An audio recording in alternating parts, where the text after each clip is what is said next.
ঠাকুর, মা, স্বামীজির শ্রীচরণে ভক্তিপূর্ণ প্রণাম জানিয়ে আজকের নিবেদন শ্রী শ্রী মায়ের কথা।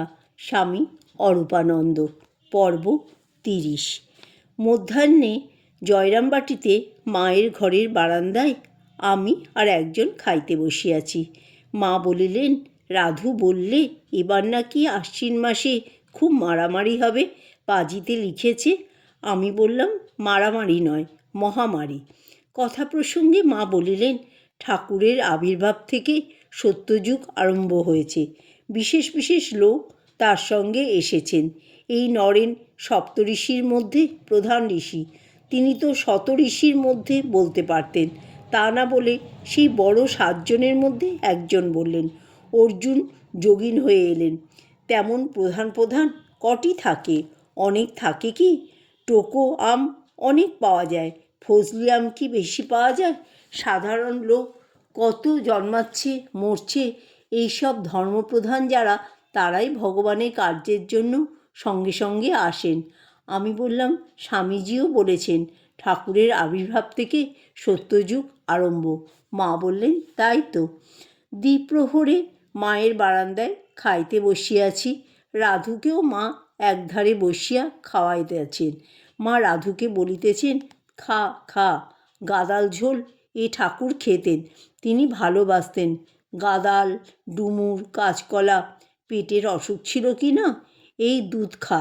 রাধু বললে, না আর খাবো না। মা বললেন, খা খা। একটু ঠাকুরের অসুখের সময় কুমারটুলির গঙ্গাপ্রসাদ সেনকে দেখালেন। কবিরাজ জল বন্ধ করে ওষুধ খাবার ব্যবস্থা করলেন। ঠাকুর এসে সবাইকে জিজ্ঞাসা করতে লাগলেন, হ্যাঁ গা, জল না খেয়ে পারবো? যাকে দেখেন তাকেই জিজ্ঞাসা করেন, 5 বছরের ছেলেদের পর্যন্ত, হ্যাঁ গা, জল না খেয়ে কি থাকা যায়? তারা বললে, হ্যাঁ পারবেন বই কি মশাই। আমাকে জিজ্ঞাসা করছেন পারবো? আমি বললাম, পারবে বই কি। তিনি বললেন, বেদানা পর্যন্ত জল পুছে দিতে হবে, দেখো যদি তোমরা পারো। আমি বললাম, তা মা কালী যেমন করবেন যথাসাধ্য তার ইচ্ছাই হবে। শেষে মন স্থির করে জল বন্ধ করে ওষুধ খেলেন। রোজ 3-4 সের, শেষে 5-6 সের পর্যন্ত দুধ দিতুম। গাই দুইয়ে যে লোকটি দুধ দিত সে আমাকে বেশি বেশি দুধ দিয়ে যেত। বলতো, ওখানে দিলে কালীর ভোগ বেটারা বাড়ি নিয়ে যাবে, কাকে না কাকে খাওয়াবে, আর এখানে দিলে উনি খাবেন। তাই 5-6 সের পর্যন্ত দিয়ে যেত। বেশ ভালো ভক্তিমান লোকটি ছিল। আমি সন্দেশ, রসগোল্লা, এসব মিষ্টি টিষ্টি যা থাকতো আর তখন অনেক আসতো সব দিতুম। দুধ জাল দিয়ে দিয়ে কমিয়ে 1 সের 1.5 সের করে দিতুম। জিজ্ঞাসা করতেন, কত দুধ? বলতাম, কত আর 1 সের 5 পো হবে। তিনি বলতেন, না, এই যে পুরু স্বর দেখা যাচ্ছে। একদিন গোলাপ ছিল, তাকে জিজ্ঞাসা করছেন, হ্যাঁ গা, কত দুধ হবে? গোলাপ বলে দিয়েছে। হ্যাঁ, এত দুধ? তাই তো আমার পেটের অসুখ হয়। ডাকো ডাকো। আমি গেলুম। জিজ্ঞাসা করলেন, কত দুধ? আমি বললাম, 5 পো হবে আর কি। তবে যে গোলাপ বলে এত, গোলাপ জানে না। এখানের মা গোলাপ জানে ঘটিতে কত দুধ ধরে? গোলাপ জানবে কি করে? আরেকদিন গোলাপকে জিজ্ঞাসা করছেন, গোলাপ বলে দিয়েছে এখানের 1 বাটি আর কালীঘরের 1 বাটি। শুনে বললেন, এত দুধ? ডাকো ডাকো, জিজ্ঞাসা করো। যেতেই বলছেন, বাটিতে কত ধরে? ক ছটা, ক পো। আমি বললাম, ক ছটা ক পো অত জানি নে। দুধ খাবে তা ক ছটাকের ঘটি কত, পো অত কেন? অত হিসাব কে জানে? তিনি বললেন, এত কি হজম হয়? তাই তো পেটের অসুখ হবে। বাস্তবে কি সেদিন পেটের অসুখ করলো। জিজ্ঞাসা করলুম, কী রকম দাস্ত হচ্ছে? বললেন, পালো পালো, সাদা সাদা, একটু একটু 15 বার বাজছে গেলুম।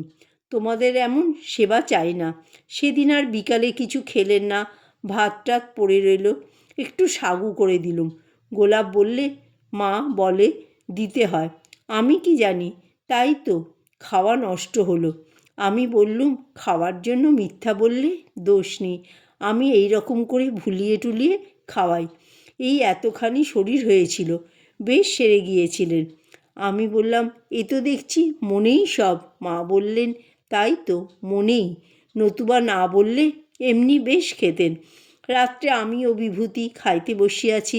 আমি বিভূতিকে বলিলাম, রাধুর জন্য একটি হিস্টিরিয়া রোগের কবজ ভালো লোকের কাছ থেকে এনে দিলে হয়।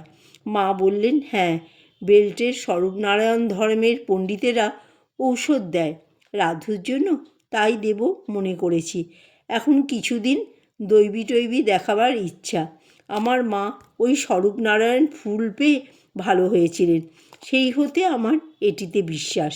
বিভূতি বললেন, ও ধর্মের পণ্ডিত, বৌদ্ধরা ঐশ্বপত্র দিত কি না? ধর্ম হচ্ছে বুদ্ধদেব। মা বললেন, আমাদেরও আছে ধর্মমারক, ওই যে ওখানে। আমি বললাম, ধর্ম তো সব জায়গায় জানি, বুদ্ধ মূর্তি। মা বললেন, এখানে কচ্ছপ মূর্তি, নারায়ণ বলে। বিভূতি বললেন, আসনের মতো না, নিচে 4টি খুঁড়ো দেওয়া? মা বললেন, হ্যাঁ, মাঝখানটি একটু উঁচু। বিভূতি বললেন, ও কচ্ছপ নয়, বুদ্ধাসন। বুদ্ধাবস্থা অস্থি নাস্তির পারে কি না, তার কোনো মূর্তি হতে পারে না, তাই তার শুধু আসন করেছে। মা বললেন, তা হতে পারে, আমাদের এই ধর্মকে ছেলেরা পুজো করছে, যা দেয় কোনো বিধিনিষেধ নেই। হয়তো 2টো লাল ফুল কি যা হলো তাই দিলে, কোনো অপরাধ নেন না, যে যা দেয় তাতেই খুশি। জয় মা শারদা।